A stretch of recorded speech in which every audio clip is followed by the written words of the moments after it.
aborda relacionalmente dos situaciones que hasta el momento han permanecido como hechos paralelos y sin relación aparente. Me refiero a la ordenería indiana, desarrollada en el virreinato del Perú, y también a las comparsas de la guitarra, ambas expresiones musicales que han estado en los contextos socioculturales del norte y centro del antiguo Collasuyo. La una con antecedentes prehispánicos, la otra con un historial ibérico. Dos fueron las circunstancias que me permitieron relacionar ambas situaciones. La primera de ellas es el inicio del proceso de recuperación del órgano de San Pedro, de la iglesia de San Pedro de Atacama, instrumento que fuera reconstruido y restaurado entre diciembre del 2014 y julio del 2015. Y la segunda instancia fue la posibilidad de hacer observación y análisis previo de un sinnúmero de comparsas de la quita de diversos contextos festivos. Como estaba de pensar, antes de establecer la regulación del proceso es necesario por lo menos presentar estas situaciones lo más ilustrativo posible.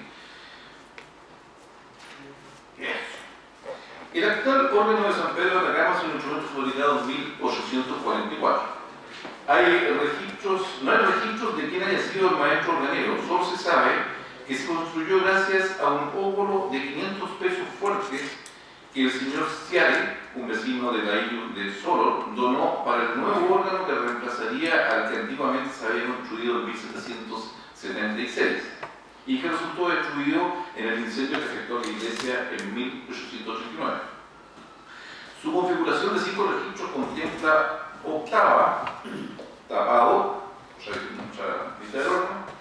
lleno de 3 hileras, docena y quincena. Posee un teclado menor partido de Do, 3, Do sostenido 3, con 42 teclas, octava corta de Do, Fa, Sol en las 3 primeras teclas blancas y Re y Mi 1 en las teclas negras que habrían correspondido al Re y al Fa sostenido y al Sol sostenido. La tecla de ventana, el teclado, perdón, es de ventana y se conecta al circuito mediante un tablero de reducción y el formato de su caja, su cuerpo central mayor y dos laterales menores, corresponde al formato barroco más extendido en América hispano-colonial, los siglos XVII y XVIII. Y son, como se ve ahí, el cajón central elevado y los dos laterales donde están las calles, digamos, de los tubos menores. Un aspecto relevante de este órgano corresponde a una factura local. Fue fiel exponente de una tradición organera iniciada a mediados del siglo XVI en el virreinato del Perú, tras el asentamiento de las órdenes misioneras que centraron su trabajo en la población indígena, con la cual hizo también gran parte de la música y de los instrumentos utilizados en la evangelización. No obstante, este órgano y su iglesia son lejanos al centro político del virreinato, hechos que se observa en la disposición de los registros. Si bien el órgano de San Pedro, ahí está el teclado, 42 teclas. Si bien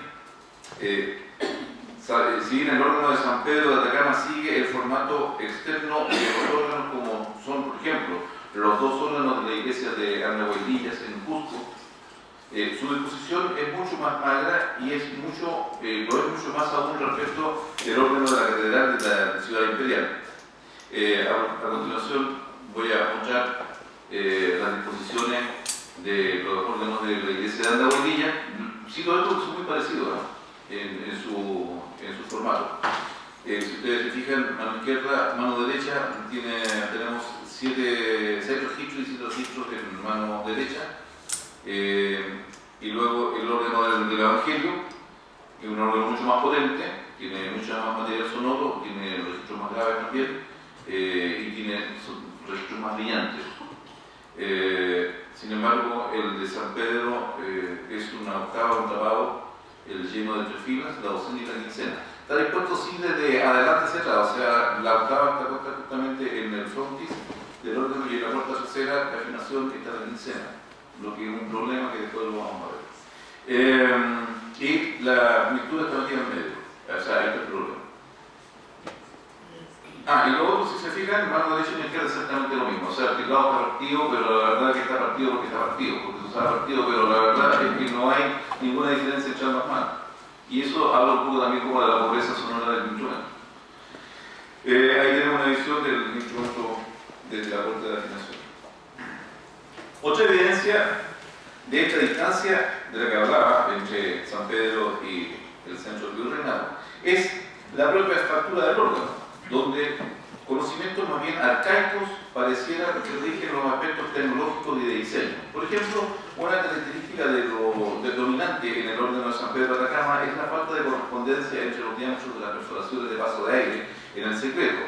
Esta relación, en relación a la dimensión del tubo asistido, en el siglo XVII comenzaba en España con conocimientos bien definidos para la aleación, por ejemplo, de los tubos de plomo estaño. Sus dimensiones en relación al largo y la cantidad de aire que cada mensura necesitaba. Y era bien sabido entonces que estas aberturas aumentaban su diámetro conforme aumentaba la sección y la longitud del tubo. No obstante, en San Pedro, todas las aberturas tienen el mismo diámetro, ello que afecta la correlación tímbrica entre los bajos y los agudos del mismo registro. Otro hecho notorio es que es la no correspondencia de la capacidad de los fuelles con la necesidad de presión del instrumento. Este instrumento tiene apenas 2 fuelles y la verdad necesita 3. Los grandes abuelillas tienen 4 y 6 fuelles. Lo que queda en evidencia es insuficiencia, digamos, respiratoria, queda en evidencia en el estudio actualmente. También llama la atención la disposición espacial de la hilera de los registros. Registros más agudos ubicados atrás obstaculizan y dificultan en el extremo la afinación y temperación de los agudos del lleno o de la mixtura, ubicados al centro. La mixtura tiene tubos largos, como se puede ver, lo que se ve ahí es la mixtura, pero detrás de los tubos largos de la mixtura, digamos el primer tubo que es el 2/3, están tubos más cortos y finalmente más adelante los tubos más cortos. ¿Ya? Y cuando se quieren afinar los de adelante, que se quedan los de atrás. Ese es también un problema de concepto y de concepción de la idea del instrumento. Lo que es raro realmente que se ocurra en otros órganos que se rigen más bien por tratados.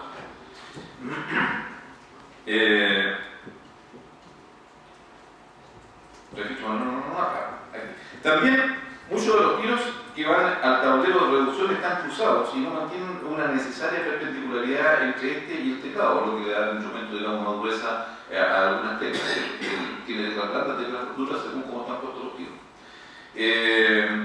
Por último, se observa ensayo-error en el diseño estructural del instrumento. El secreto, por ejemplo, se me fue a colocar una diapositiva de una foto, el secreto muestra una hilera de oficios triple sellados por taludos, lo que indica que originalmente la disposición del lleno o mixtura tendría una ubicación que fue modificada en última instancia. En general, estos detalles constructivos hablan de un artesanado que hacia mediados del siglo XIX, estamos hablando de 1844, estaban bastante superados. Sin embargo, esta práctica conservaba saberes empíricos y rudimentarios más cercanos a los conocimientos de una organería arcaica, primigenia y muy distante de la organería del siglo anterior, la del siglo XVIII, y su sistema de conocimiento ampliamente desarrollado por tratadistas, perdón, en el siglo XVII, por tratadistas como Kircher o los españoles Bartolomé Trial, Pablo Nazare y Vicente Tosca, todos ellos del primer cuarto del siglo XVII. ¿Qué queremos poner en relieve entonces con estas observaciones? Que si bien los órganos fueron traídos al virreinato del Perú en el siglo XVI por maestros españoles conocedores del arte de fabricarlos, en los siglos siguientes la construcción de órganos derivó en un oficio circunscrito a los circuitos de la oralidad conservada en maestros andinos. Esto es lo que se tiene a bien por denominar como organería indiana, entre cursivas. La construcción de un órgano de planta barroca propia del siglo XVII, construido a mediados del siglo XIX, puede ser tomada como una evidencia circunstancial. Más aún, ha de considerarse que el órgano de San Pedro de Atacama conserva el formato arcaico de 42 teclas, cuando ya, a fines del siglo XVII, la generalidad de los órganos españoles había progresado ya a 46 teclas. Incluso el órgano de la epístola de la Catedral de Cusco, construido en 1654, posee 45 teclas y no 42. No obstante, otros hechos parecen sostener lo que postulamos aquí. En la iglesia de Conchi, 119 kilómetros al noreste de San Pedro de Atacama y posterior a 1852, Se he construido un pequeño órgano de 3 registros, incluso un lleno de 3 filas, incluido un lleno de 3 filas, con un teclado de ventana en suspensión, o sea, sin tablero de reducción y con las mismas 42 teclas. Vale decir, en la segunda mitad del siglo XIX se continuaba construyendo con una práctica introducida 3 siglos atrás. Sin duda, sin lugar a dudas, no estamos frente a una práctica hispana, sino indiana. Pero entonces, ¿quiénes eran estos maestros? Probablemente hayan sido músicos nativos, como lo que aparece en la famosa foto de Martín Chambí, tomada en el año 1985 en la capilla de Quinta, Sicuani, Perú. Si sus nombres se han perdido en el anonimato, nos quedaron sí algunas crónicas y nos refiere a actividades, a sus actividades, sus legados tecnológicos y también musicales que posiblemente vayan más allá de lo que suponíamos hasta aquí. Nos referimos a la presencia de músicos nativos en el contexto misional de la colonia temprana. Debemos prestar atención entonces a las anotaciones, si nos referimos a estos músicos debemos prestar atención a las anotaciones que realizaron cronistas y clérigos, lo que en muchos pasajes hacen referencia directa a las prácticas de los nativos, subrayando aspectos destacables en sus destrezas musicales. Inca Garcilaso de la Vega señala, por ejemplo, en 1609, que, comillas, los tañedores eran indios enseñados para dar música al rey y a los señores de vasallos, que con ser tan rústicas las músicas no era común sino que aprendieran y alcanzaran con su trabajo. Este fragmento deja ver que el nivel de especialidad que podían alcanzar ciertos músicos, cuáles eran de nivel de alta exigencia dado los servicios que tenían que prestar. En el registro, Garcilaso menciona además a qué tipo de músicos está haciendo referencia. Ahora sí. Dice, tenían los indios collas, o de su distrito, en unos instrumentos hechos de cañuto de caña, 4 o 5 cañutos atados a la par. Cada cañuto tenía un punto más alto que otro, a manera de órganos. Estos cañutos atados eran 4, diferentes unos de otros. Uno de ellos andaba en puntos bajos y otro en más altos y otros en más y más. O sea, un bajo y los consecuentes registros. Con las 4 voces naturales, tiple, tenor, contralto y contrabajo. Cuando un indio tocaba un cañuto, respondía el otro en consonancia, de quinta o de cualquiera, y luego el otro, con otra consonancia, y el otro en otra, con voces subiendo los puntos más altos y otras bajando los bajos, siempre en compás. Lo que Inca Garcilaso nos refiere con músicos altamente especializados parece ser lo que hoy conocemos como la sección de viento de las comparsas de la quita, presente en tantas fiestas patronales, tambos, protestas estudiantiles y actos artístico-culturales en el país. Esta sección está formada por 4 líneas de tubo, justamente, 4 cañutos diferentes, como diría Inca Garcilaso. Lo que también pareciera corresponder, en este caso, a la zanja, la contra, el dico o malta y el chuli. Antes de continuar, a modo sintético, diremos que la sección de vientos de una comparsa está constituida por un set de flautas de pan, o siku, que para este caso específico se denomina la quita. Este instrumento está conformado por un set de tubos, tal como habla en el caso de los cañutos, que son independientes unos de otros, de longitud y diámetro variable, cerrados por su extremo distal, dispuestos en hileras mediante amarras, formando escalas de afinación en diatónica con tónica en torno al sol. De este modo, la generalidad de los ensambles tocan sus repertorios en torno al sol mayor o bien en la correspondiente relativa menor, en mi. Con esta somera descripción, solo dejo subrayado asuntos pertinentes a lo que estamos viendo en esta exposición. Volviendo al punto. Entonces, ¿a qué parte del órgano habrá querido aludir precisamente Inca Garcilaso de la Vega? Creemos con razonable fundamento que hacía mención al lleno o mixtura. Y es que la similitud es notable y las referencias son muy cercanas. los órganos de la guaitilla, coetáneos con el cronista, tenían justamente 4 filas en el lleno. Y correspondientemente la sección de viento de una comparsa de Arica está formada por instrumentos ordenados en 4 filas, escala diatónica en sol mayor, a partir de la relativa menor natural en mi, como lo acabo de decir. Y vamos a... Ahí tenemos la estructura básica de una comparsa de Arica. Hoy día, generalmente, el tercer par, que es el lico, que se relique, son 2 pares, uno es el cantor, que es el relique, y están dispuestas en sol mayor, re mayor, sol mayor, sol mayor, o mi menor, si, mi y mi. Ciertamente, los instrumentos de cañuto amarrados son expresión de una organología arcaica que al momento de la invasión española tenían en el territorio 1000 y más años de presencia en diversos contextos culturales. Diversos fueron los formatos que alcanzó a componer, instrumentos de 3 hasta 7 tubos, dan una idea del desarrollo progresivo que este instrumento alcanzó.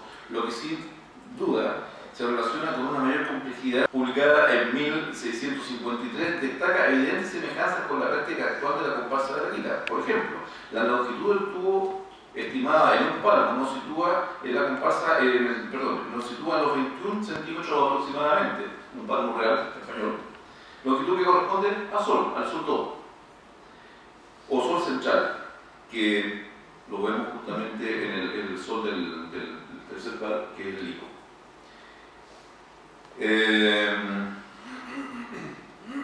Lo que me pasa por tener cuenta mañana. Sol central, que es, por lo demás, la tónica del modo mayor de las actuales comparsas de Arica, o sea, no es cualquier dato el palmo que nos da como referencia de tubo mayor.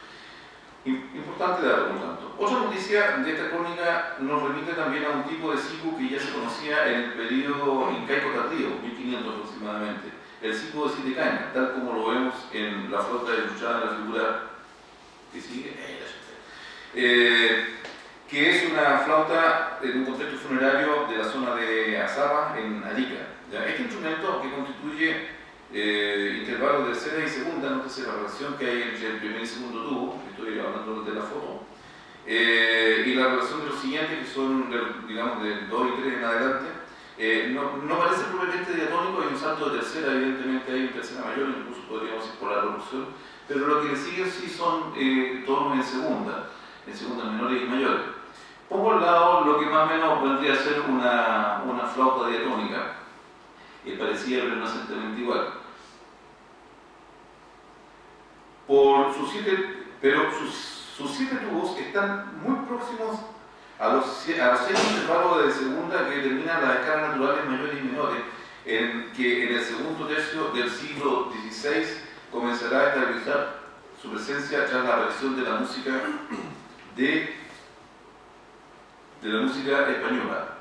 En otras palabras, la introducción de la escala diatónica no sería una rareza realmente en relación al sistema preexistente, sino un ordenamiento muy cercano. Para el caso, la semejanza o cercanía que habría entre las estructuras escalares de ambas culturas habría que mensurarla y valorarla más bien en relación al desarrollo cultural de dos sociedades que están en estadios más o menos análogos.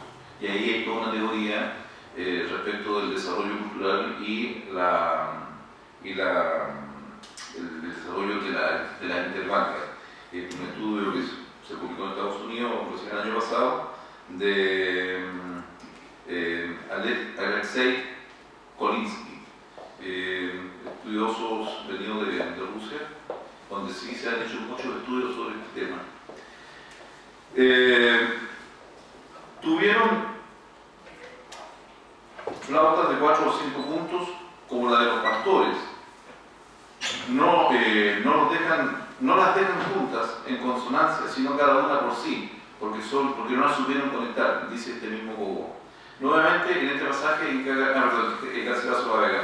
Nuevamente en este pasaje Garcilaso atina otra vez. Como ya se vio en el diagrama anterior, la laquita es un instrumento dividido en 2 cuerpos complementarios, que es lo que está diciendo juntamente él, que no los dejaron juntos en consonancia, sino divididos, cada uno por su lado.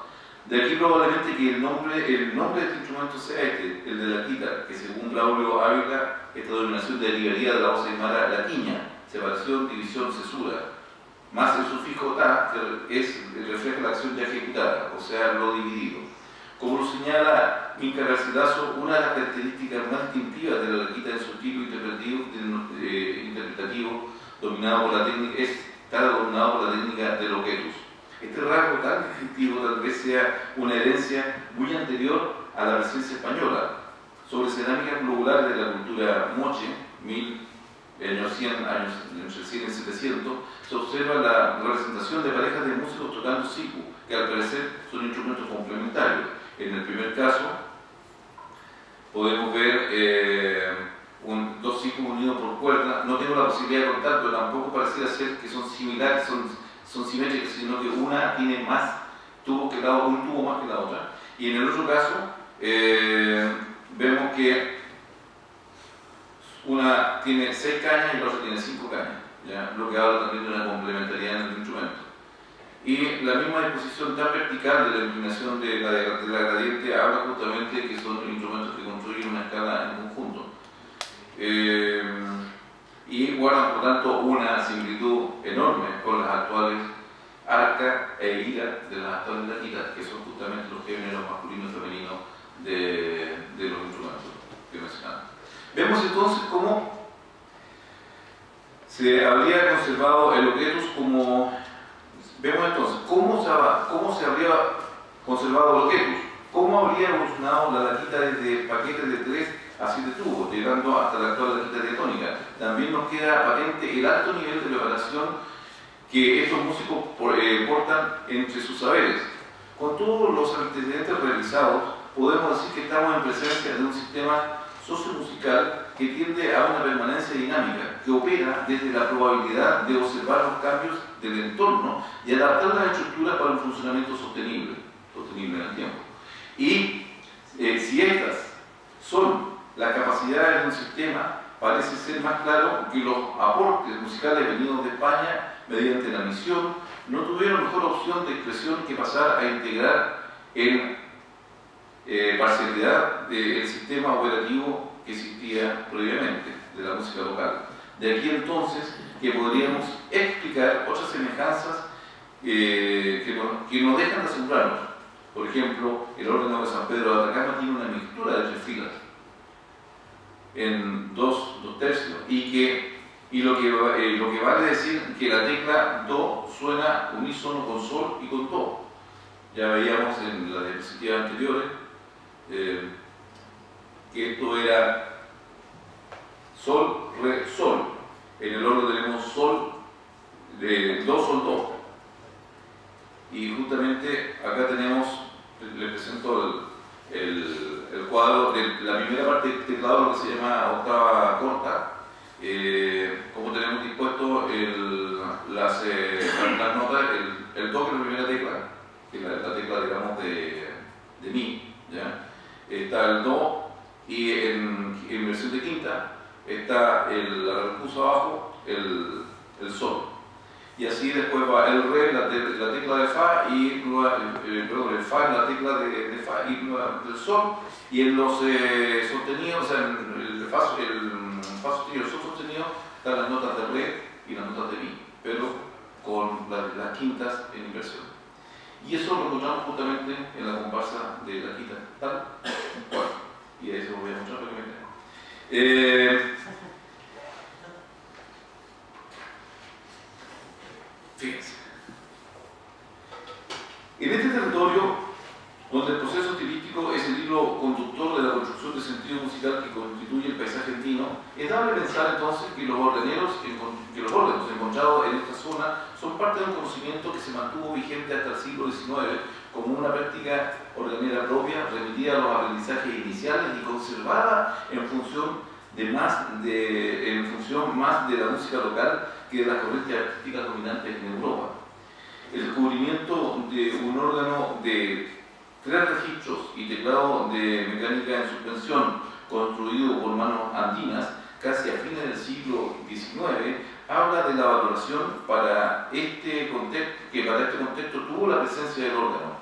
Y un aspecto notable de esta valoración es el hecho que la organización de las laquitas en formación de quinta y octava sea un rasgo estilístico compartido, tanto en el territorio andino, sin importar si los músicos son aymara, son quechua o son liganantay. O sea, estamos hablando de un rasgo de afinación y de ordenamiento del instrumento que va más allá de las culturas en particular y obedece a un territorio que coincide justamente con el territorio del virreinato. La disposición de la laquita que aquí hemos presentado es correspondiente con el ámbito de influencia de la ordenería virreinal del Perú, que a la postre derivó en una ordenería indiana. Eso es, gracias.